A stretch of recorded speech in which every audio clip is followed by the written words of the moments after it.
Hello, dears. It's autumn outside and the most beautiful period is approaching, I think for parents, because they take their children to school, to kindergarten, traffic jams are starting again. Of course, we've already gotten used to all this in the city.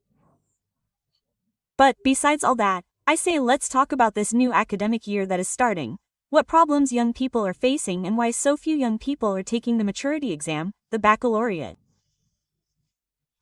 I chose to talk to a psychologist today. It's about Joanna Gerasim, who is somehow specialized in education and will tell us about the psychological problems that young people are facing. Because, fortunately, young people today also have this privilege, to be asked about how they feel, what they feel when they go to school, because no one asked us. Somehow we had to fight these problems alone, and we also talked to Alexandru Chiria, the founder of an educational platform that helps young people take the maturity exam. That's easier, and thanks for the invitation. Yes, I'm very happy to have you here and I'm glad you're so young, you're so energetic, because often people who have learned now, let's say 40 years at school, 50 years, talk about education. I mean, the system is somehow quite outdated. For the generation that came, for the children who are completely different from our generation, and somehow even if there's not a very big discrepancy, it's still felt because every 10 years a generation is renewed and the children are very different. But this problem of why children don't want to go to school. Why is this their fear? I could ask you as a psychologist. Good evening, or how should I say? Good morning and good evening. How are you feeling? Good afternoon. There are many factors, but for children who would have, for example, this fear of going to school, maybe there are many factors that come from home and, socially speaking, and how the environment is created at school.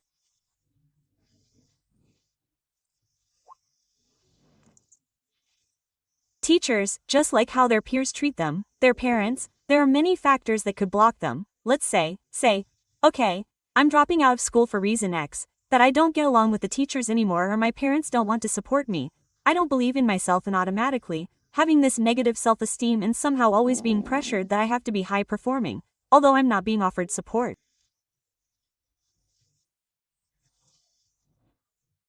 That's why I often think, there is this fear and reluctance, and for children to say no more, and the child is in a continuous comparison.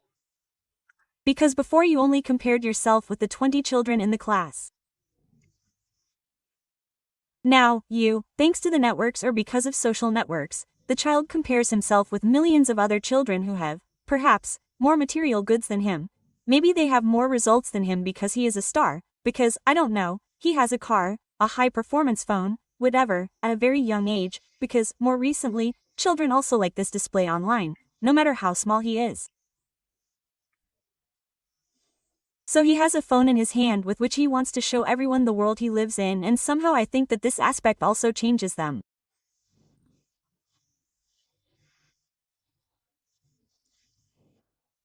Clearly, a fairly significant imprint on them, and you even pointed out a very important thing, namely how good social media can be, but also how much it can make the child think about whether it is worth it. If I am good enough in this society, and from there somehow there is this, again, returning to the subject, inhibition and fear of continuing to display myself further in life, to learn, to give myself an M.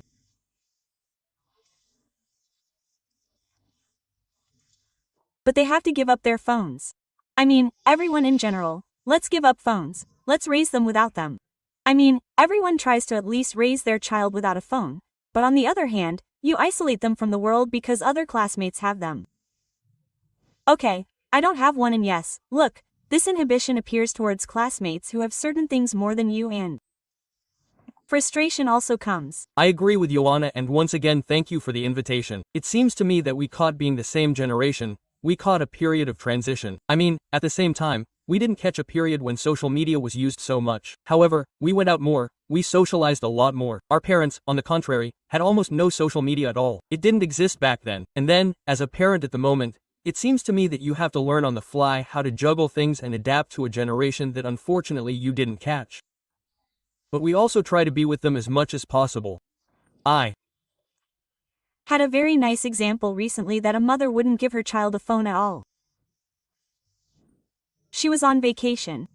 Other children, no, they had phones, they had the latest generation of phones, and she said, "But you don't have this." And his mother, to support him at home in front of the children, said that he didn't have one at home either, to support him that he was also a boy and to somehow increase his self-confidence, at that moment. And at some point they started reading to the 3rd or 4th grade child. You realize, not all children read very well at that time, so in our time it was normal. Of course.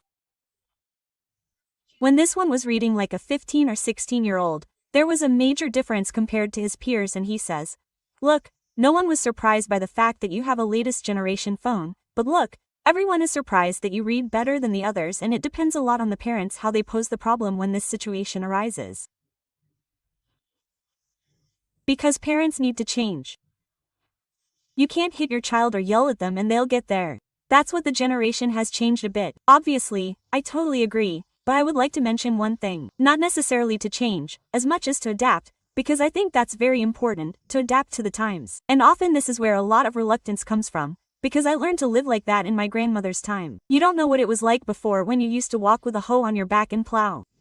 Now you have everything. Look, you see, you have a phone, you can get very good information. You don't have that job anymore like it was in my time. And this is where, I can say, this discrepancy between generations comes from.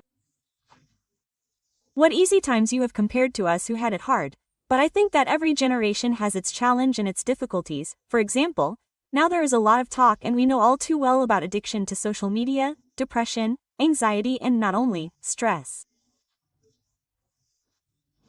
Stress. So when it comes to stress, I think you were all terrorized by the words stress and depression and anxiety. I think those are the words that you have on the agenda.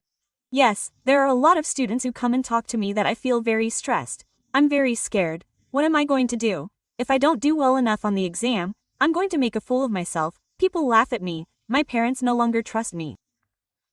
So, I come up with all sorts of situations and, somehow, this coming back to the topic, I wanted to highlight that parents don't have to change, but to adapt to the new times and create an even stronger relationship with the child, to make a team, not to be against, not to criticize him that you're not good, right?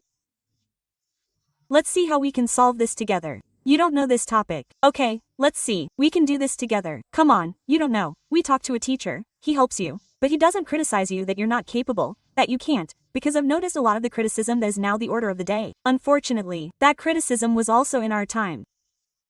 I mean, I think parents were just as critical, maybe even more painful, because I see how many of my children's acquaintances create their own, and it seems that the mother has a completely different method than mine had at home with me.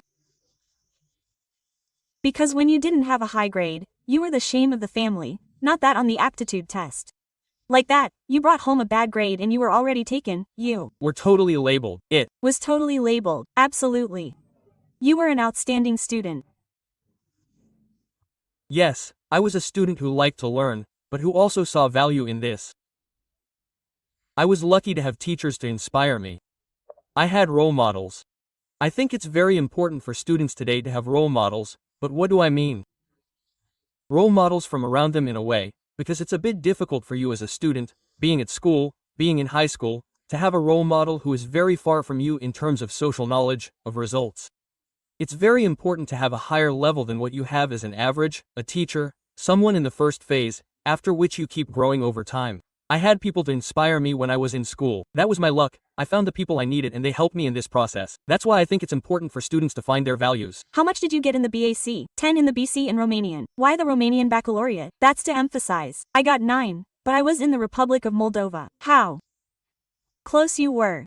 That's why you were inspired to create this platform for young people. Tell us a little about it, because I know we communicated well before. I've talked about it all the time. Yes. I was in my first year of college and I saw an application. It was right during the pandemic. I saw a very high demand from students who wanted to learn. They wanted to learn more easily. they wanted first of all to be listened to, because the subject matter is the same on all roads, in all books, in all collections, but they wanted to be listened to be explained to them in a current method, not like that, to be made to slur, so we created a Romanian platform especially for the baccalaureate. Start in Box was called E. Initially we had over 100 students in the first edition, including a boy who had failed the baccalaureate. He was blind, George Simeonica, including 40-year-old people who had failed the baccalaureate, including students who were in the same class. You somehow have the most complicated cases at that time when it was not given and different. Look, a man who is orbital wants to take the baccalaureate. That seems to me to have. Yes, and he managed to take it from the first time. And how did he manage to cope with the baccalaureate with it? It's a very interesting scenario here because they have a different baccalaureate first of all. The exam lasts 4 times longer,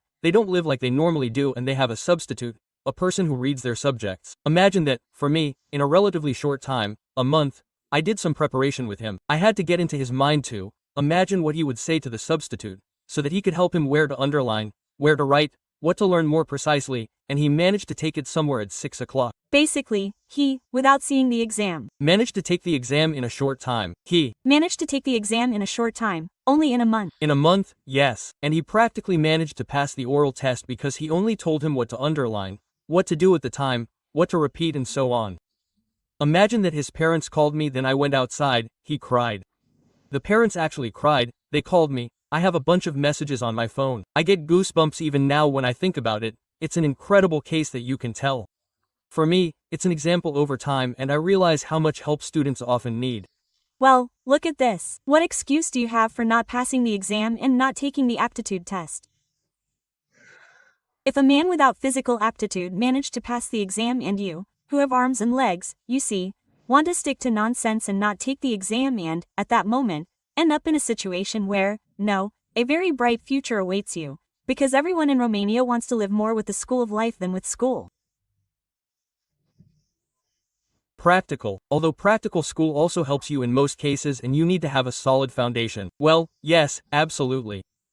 This year 2024 the baccalaureate graduation rate was 78.2%. It is higher than in 2023 by about 10% to 15% somewhere in the summer session and 32% in the fall session. What factors do you think influenced these results? First of all, I would emphasize an important thing is students from rural areas who, unfortunately, do not have the same access as those from urban areas to training and have to make do with more budget options or work more compared to someone from rural areas who clearly has more chances. I think that first of all, in recent years, there has also been a slight disinterest of students in classical learning. Okay, this can change if there is a person who is attentive to them, listens to them and adapts to new methods, but I think that the lack of a, let's say, strategy for the future, often students are not told why to learn. You simply wake up like we were, right? You wake up with the material in front of you and you have to learn it. You have 2 days, a week until the test, but you don't see any real help. You don't see any concrete motivation to learn. I think that if you talk to the students a lot more about what they want and maybe you pointed out the advantages of learning for their future, they would definitely learn that in the end they do many things when they want to. We all do. Yes, it's absolutely normal. As a psychologist, what do you think motivates young people? What could motivate them, if they heard at home, maybe from their parents, to go to school and study? Because, no, you have so many temptations around you and it's very hard to resist them in the end, because we, as adults, sometimes can't resist those temptations, those phone calls, that information, because we are now in a continuous flow of information.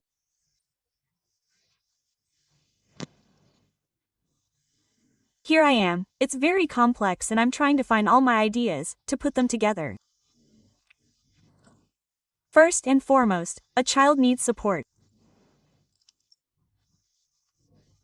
To tell a child, go to school, even though the child sees around him that he does not have the emotional, financial, time and effort support, somehow from there begins the reluctance and blocking of him from going to continue his studies.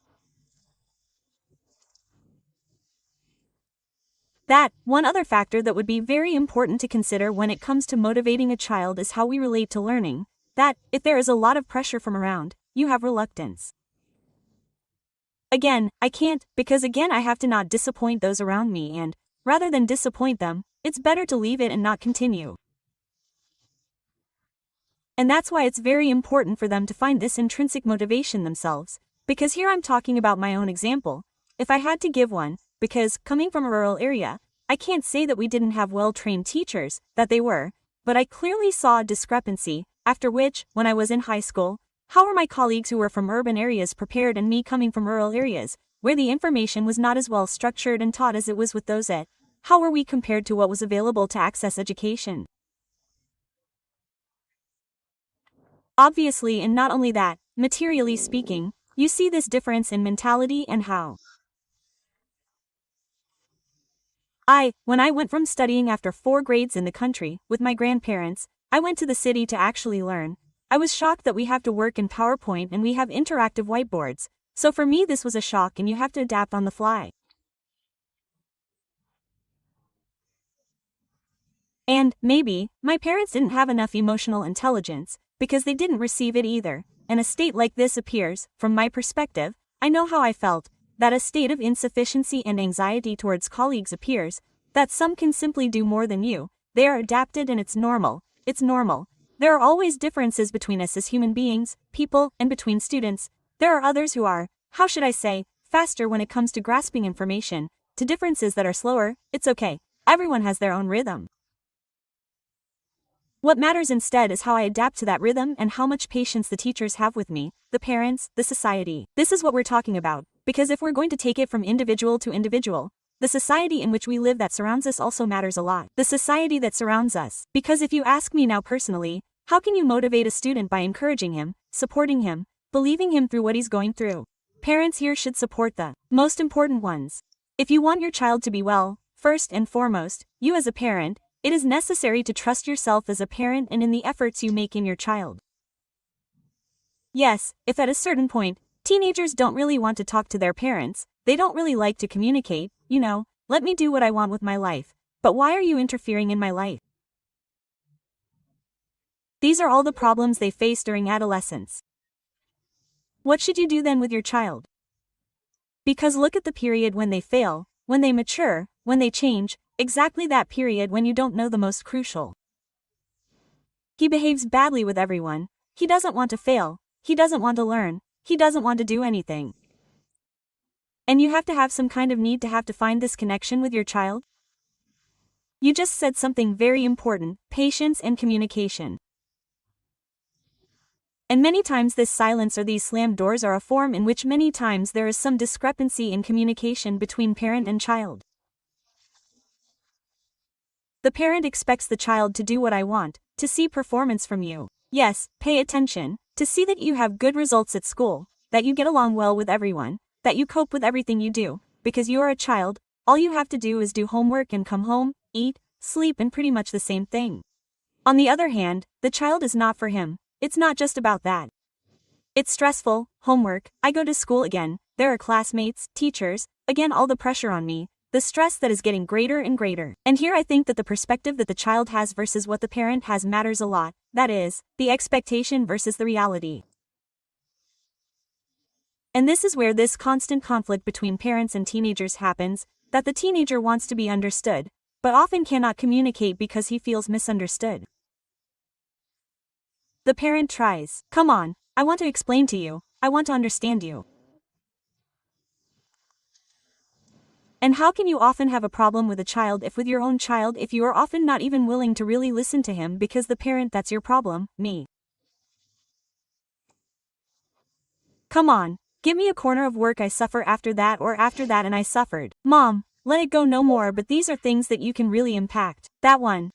And 2 or mom that classmate pulled you off your chair or pushed you or something. Let it go, mom. No, but no it doesn't get solved like that. You believe yourself, I'm here for you. I mean, again, I'm going to put a lot of emphasis on how much it matters to be present for your child and to understand them, and conflicts are clearly not easy. It matters a lot in that moment of silence how you discuss. But some discussions boil down to this. How was school? Okay, I don't know. Questions like this. What grades did you get today? That's all that matters. How was school? The child says it was good. What grades did you get today? And the comparison with the other child. And the comparison. But who got more than you? That's the second question that needs to appear in the house because if this very important question doesn't appear, I think it's important too. Me in here, Joanna, tell me if you agree. The psychological part for a child, especially during this period, he needs to be able to talk to someone who can give him this patience that parents often don't have. not because they don't want it and because they're stressed too. Exactly as you said, take the children to a psychologist or go with the child and parent to a psychologist. Obviously, parent and child. I mean, this relationship is important and I recommend that the child,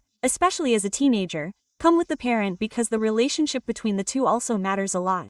Obviously, individual sessions will be held alternately with the child, then with the parent, then together. This is how it would be, let's say, these sessions would go. But what really matters is that the parent is together with their child in this whole process, and it's normal for you to have, as a parent, at some point, moments when you say, God, I don't know what to do with you anymore, because you, in turn, didn't know what to do either.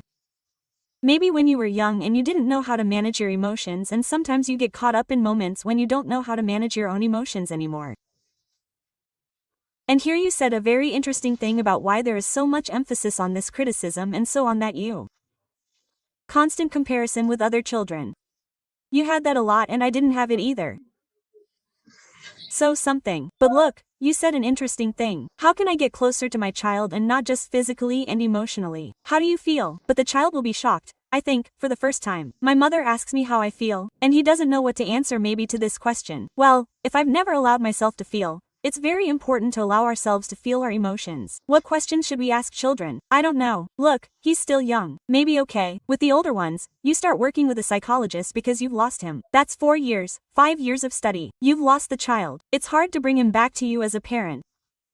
But at the beginning of the journey, when we send him to first grade, what questions should we ask him when he comes home from school so that he feels included? Because no, then that's the biggest problem and the biggest discrepancy, because as long as he's in kindergarten, he's fine, thanks, he plays, he's happy, he goes to school, responsibilities suddenly fall on his head. He has to do his homework. He still has to take responsibility, take care of where his bag is, where his pencil case is, where his pens are, and so on. How important? What is important is that I listen to him actively. Many times I don't even have answers for him. How was school today for you? Are you feeling upset? Can you give these emotions a name? Look, let's draw practical things, or let's play together. Let's do a puzzle. Let's go for a bike ride, rollerblading, I don't know, let's do something. I think the connection with the child is very important, to live in the present and do concrete things, not just tell stories or tell you what to do or sit there. I'll give you the phone, here you go, take it, sit on it.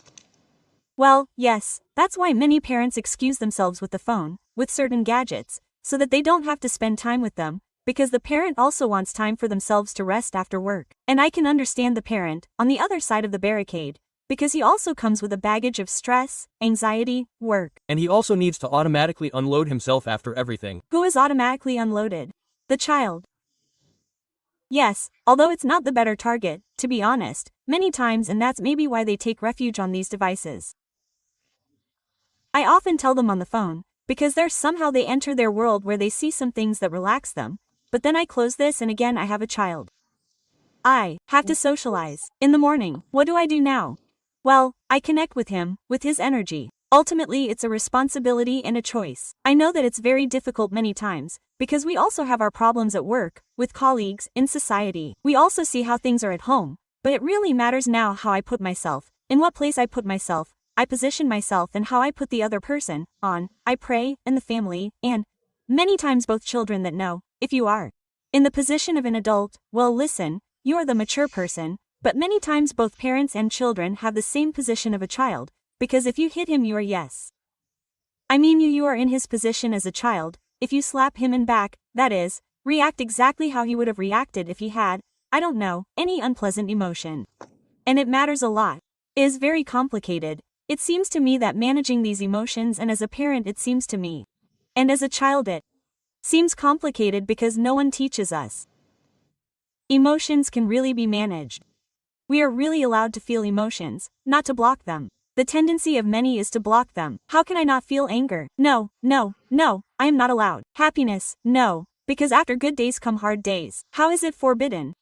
And these come from generations to generations. Yes. As we were taught with shame, head down, it almost cuts it. Words and words. I made you, you, dots, and it makes no sense to say. These are some things that greatly inhibit the development and emotional intelligence of a child and trust in the parent. And a parent, if you ask me, yes, There is also this authoritative figure who is important because you have to know some rules and follow some landmarks that I tell you as a parent, because I want the best for you, I want the best for you, but at the same time I can also reach your level, that is, sometimes I do a dance and I am your friend, but other times I am your parent and I know that up to a certain age my responsibility is to see you well. So I can't be detached either. Do what you want, child. Go because it's not and it's not, you can't, Anyway, you get so attached that you have the impression that they have to do all the right things, not to repeat your mistakes, that many parents live through the lens of this. I wanted to get to this. Yes. And how important it is actually to listen to the child and his needs. That maybe he doesn't want to go to the dances, but if he's a boy maybe he doesn't necessarily want to go to football or boxing. Maybe he wants to go to something else. X. Yes, to play the piano, for example. Yes, I mean it matters a lot, and again I come back to this subject. How much does active listening matter? I would say attention and attention at the same time because we often get lost. And what does this active listening mean, or rather to listen carefully to the child in the sense of not just being there and saying I don't listen to you, I understand you, I am with you, I feel your emotion, I feel that you have gone through something. Anyway, let's start with the back. How do you help them with this platform of yours to fight this problem? Back. With what? God. I have to take the back. In addition to everything my mother is beating me up, now I also have the back. Yes, you. Realize it's teenagers. It's exactly during that glorious period. In quotes. Of glory. Yes. Yes. First of all, we took exactly the main problem that the students have, as Joanna said, the fact that they need to be listened to, and we tried to explain the subject to them, to explain it to them. In the first I taught them Romanian, then we launched other subjects by covering the entire range of subjects. And we tried to attack the main enemy of the student, the dullard, the dull-witted, the parrot-like. Well, we basically created modules, short videos through which they could understand the subject. We have more weekly meetings when we explain to them, and a very important thing about what he said is that over time they have been raised in this constant competition of me versus the others. And we give them competitions, we propose competitions through which they can solve the subject together. In addition to that, they have team things in. Team things, yes, because in the end that's what. Nobody teaches us team things in school. But in fact we have to work as a team afterwards, because look at television and you on the platform and you as a psychologist. I mean you have to learn to work because it's not just you. Yes, although you are not ready for this, because after we are a country of many one by one, you know, and a problem. Yes. Besides that, what seems important to me, and also in addition to what you said, this psychological part that children need, since the 9th grade one would say much earlier, but let's take the 9th, we introduced this part of psychology. For example, Joanna succeeds through our platform. She has weekly webinars with them and helps them, talks about their situations. So, we try to combine the practical part, the subject, which is the same, and the theoretical part and their active listening and the psychological part. Something like that. You know, I realize that Joanna there is facing all the problems that young people have in opening up. I mean more like a story. You have no idea. I never thought I would have so much openness from them. I was even asking myself a question. Will I be able to? I want them to open up to me because you are not at the beginning of the journey, because a little kid took me too. That in case we wonder if students still have patience or still want to learn. It seems to me that students still want to learn if they are listened to, and if they are on the right path, they definitely want to learn. We are surprised. We have had in recent years between 5,000 and 6,000 students over time who have passed us. 6,000 students have passed our threshold in all subjects, for the baccalaureate, now also for the national assessment. It is also coming for grades 5, 7, and the students still want to learn. I had a lot of meetings with the parents afterwards, and the parents said, what I like the most is that the student feels that he can talk to someone. In addition to the subject, someone listened to him. Who doesn't have time? Unfortunately, even at school the teachers have more classes, more students, the psychologist, no. Usually I don't know. From my experience, the interactions with the school psychologist are the worst interactions with the school psychologist. Because, for example, when I interacted, I had a lady, I'm not afraid to say it on TV, who, effectively, if you talked to her about something and you were open, she would tell you to the teacher, tell you the problems, I don't know, maybe, what were the others publicly, that is, they would discuss afterwards at the meeting with the parents, the problems of all the children in the whole class. I mean, they would discuss it publicly, not that they take your parent, your child and talk to them separately, but they would discuss it publicly at the parents' meeting, and it seems to me that the psychologist in the school, all these aunts who come and tell us what is correct is a problem. The child cannot go to school and tell us from my perspective, I can tell you how I lived. Your experience, which I certainly see was not a pleasant one. Yes, it stirred up all the sensations and emotions. Yes. You are not the first person to say this. It saddens me, maybe I smile, but it is a very ironic and very sad at the same time. No. PSH the school psychologist or school counselor, it is important to understand how should I say, confidentiality, how much is the main role. I talk to a child. I have one thing, and that is what we teach them as psychologists. We talk to the parents about the things that the child wants to have, I don't know, has some more hidden behaviors that the parent doesn't know and wants to prevent him. Yes. Or he wants to do something in which you as a psychologist and you talk to the parent, not to the teachers, not publicly. It is a confidential thing. In my case, all the children who told me the things I didn't tell anyone, not even you. And an important thing, it's good that you told me a very important thing that we record all the meetings so that the students can review them with the subject. But the meetings with the psychologist are not recorded. I mentioned to them that this is confidential. I have, after a few thoughts, I admit, I realized that there were some situations so personal that I felt uncomfortable, knowing that they were opening up so much. And yes, it was nice for others to watch those webinars, but for me and for them I don't think it would have been okay. Yes, I find it absolutely useful, but there's another problem. Look, you are very young and you have started education, but in general, in the educational system, most of them are teachers, especially in the countryside. There are those communist teachers who have the same methods of teaching, who have the same methods of discussing with students, who are not friends, in any case, with the students, but they are the biggest enemies and they behave as if that child had to pay the salary.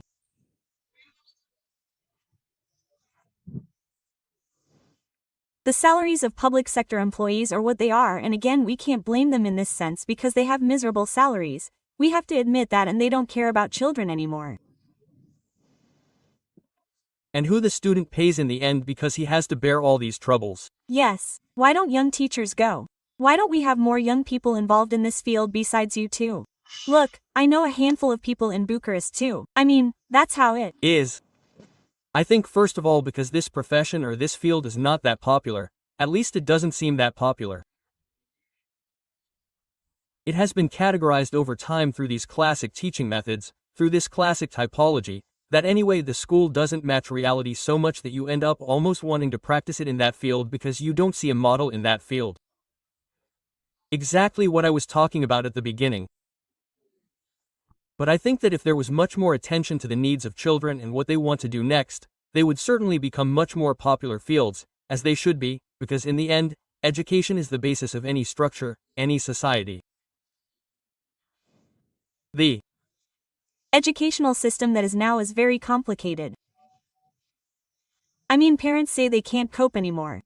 They have to do the lessons together with the children and sometimes the parents too. I don't know anymore. GBT has become the order of the day.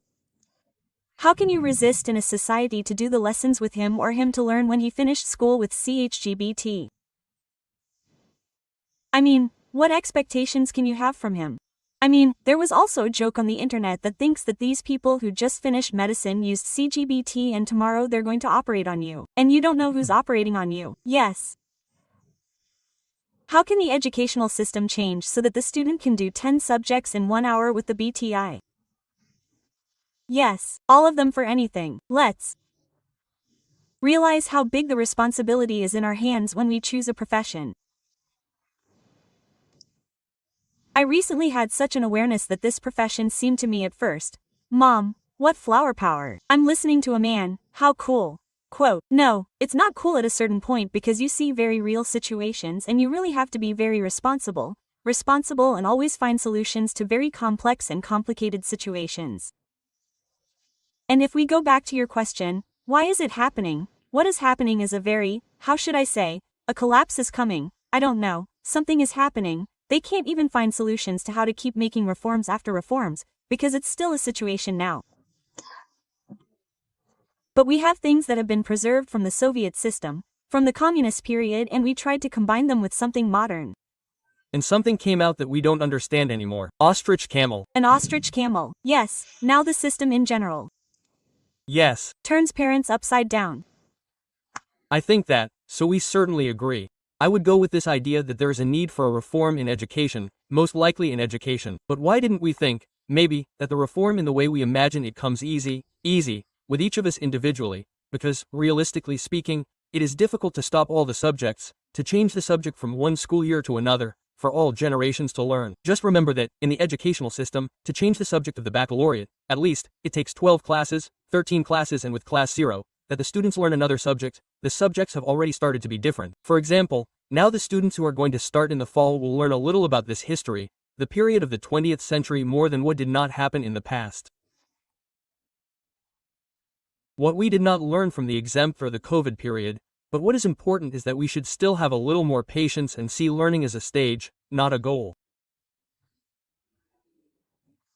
I have noticed that many times, although I work with students in the field of learning for the baccalaureate, students see the baccalaureate as the ultimate goal, that is, the final boss, to we say.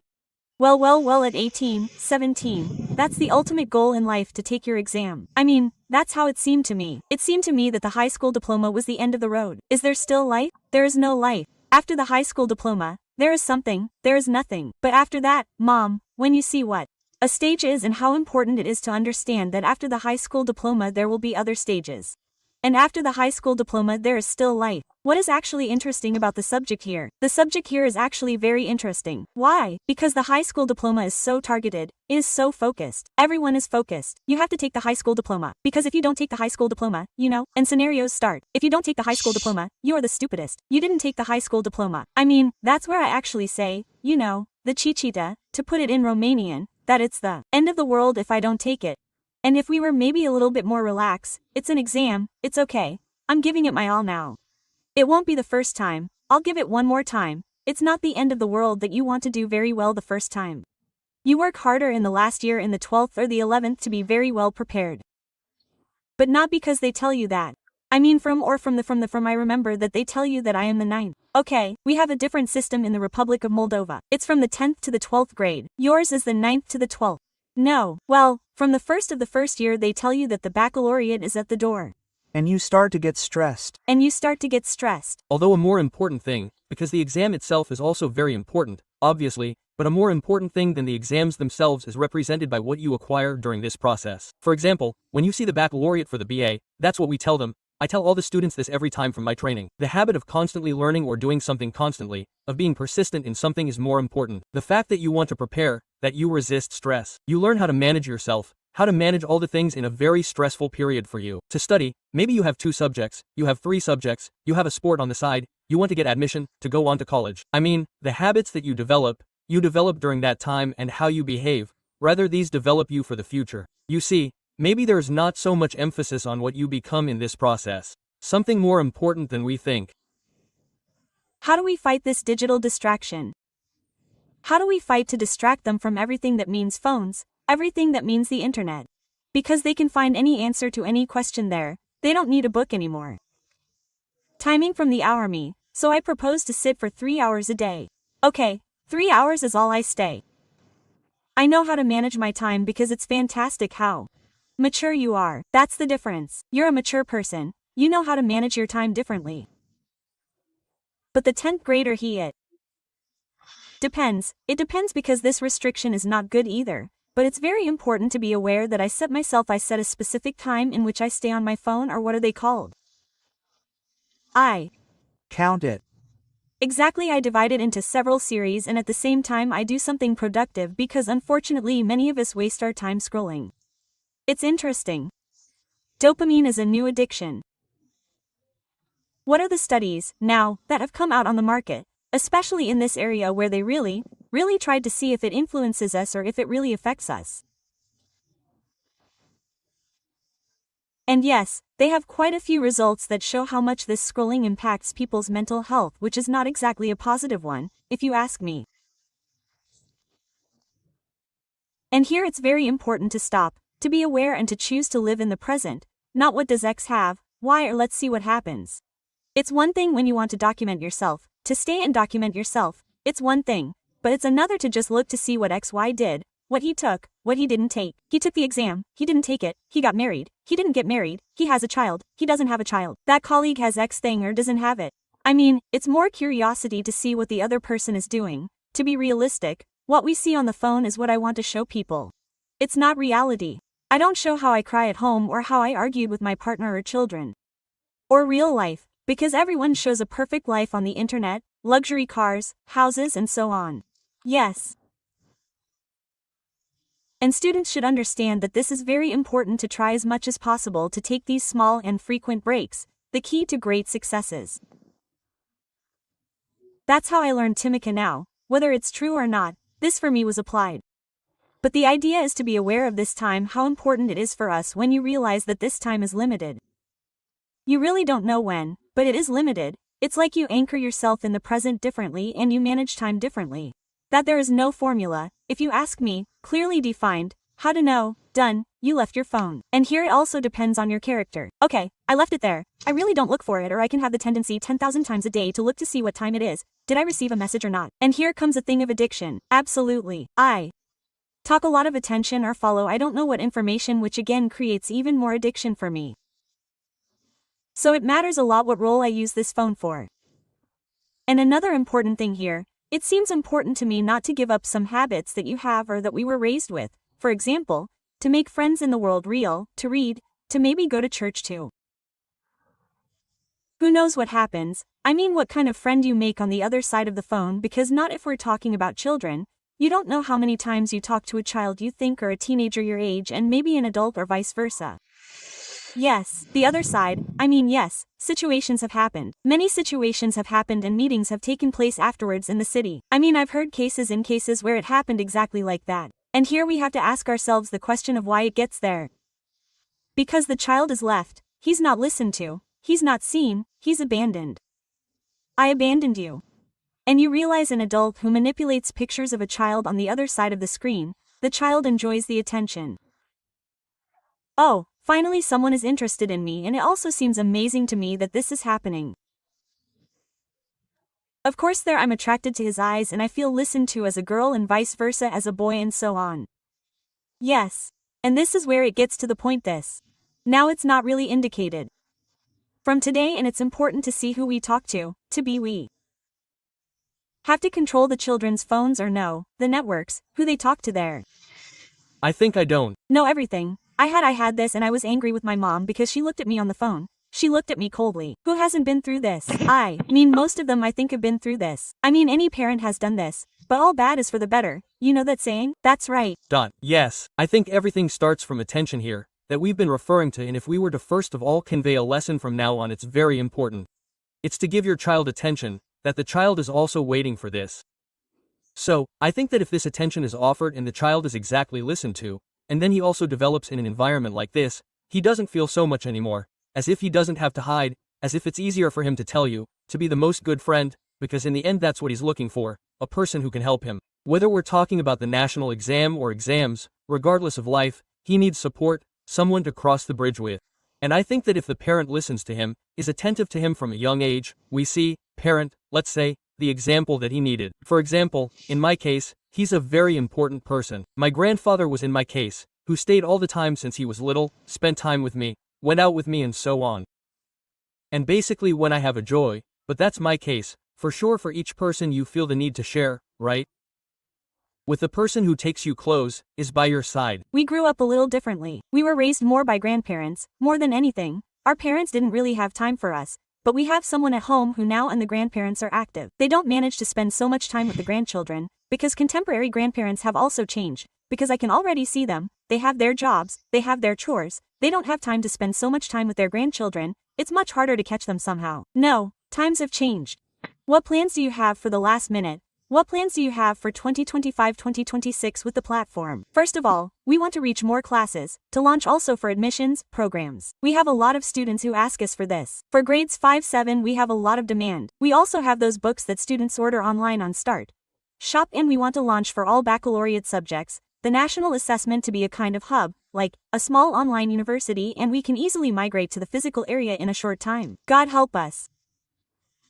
I wish you success, and I wish your parents a lot of patience in the 2025-2026 academic year. I realize that it will be a complicated period, but with patience, with understanding, with balance, you will manage to be as close as possible to your children, because you have to become their best friends, so that they do not fall into traps, because, in the end, how you raise your child, what you sow in him, that is what you will reap later. I thank you for being with us, and I hope that this show will be useful to you in this beginning of autumn and with as few as possible in the city. May it be with God's help, and let's start the school year right. Thank you very much for being with me, my dears. See you soon. Thank you. Yeah.